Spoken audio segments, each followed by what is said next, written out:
Welcome to Earl Stewart on Cars.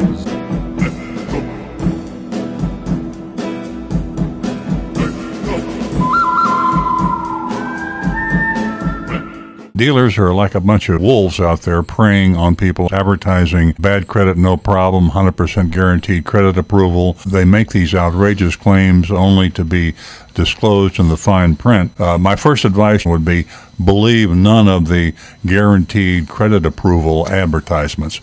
They often say every credit application guaranteed. Well, what that means, we'll guarantee you, we'll take your credit application. That doesn't mean they're going to approve your credit. And the 100% guaranteed credit approval is just a flat lie. They say, okay, we'll get you credit approval no matter how bad your credit is. If the car costs $20,000, you'll have to put up a $19,999 down payment, or we'll finance it for 1 month. They can condition it where it's technically a credit approval, but in point of fact, it's not really a credit approval. You want to find a car that you want and that you can afford. You're not going to be able to buy a $75,000 car with all the bells and whistles. Try to find the lowest priced, reliable car. And I'm suggesting a used car too. Don't buy a new car if you've got bad credit. Control the purchase.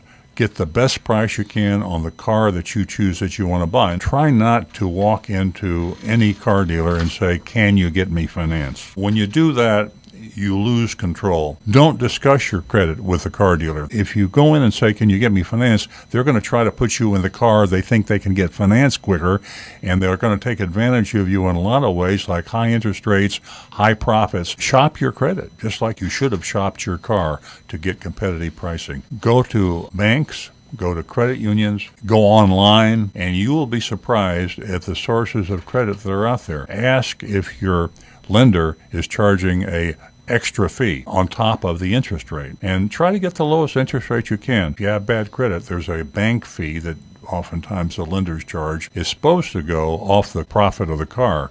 It's supposed to be absorbed by the dealer. But what the dealers are doing, charging the customer with a bad credit, forcing that customer to buy a paint sealant package that probably costs the dealer $50 and charge them $2,500 to compensate for the bank fee, a violation of truth in lending. In a worst case scenario, when you cannot absolutely get any financing, if you have a score below 500, it's almost impossible to get conventional financing. There's something out there, it's called buy here, pay here. These are dealers that carry the paper themselves. The interest rates are very high. Oftentimes the payments are weekly, but it's better than no source of financing at all when you have to have transportation.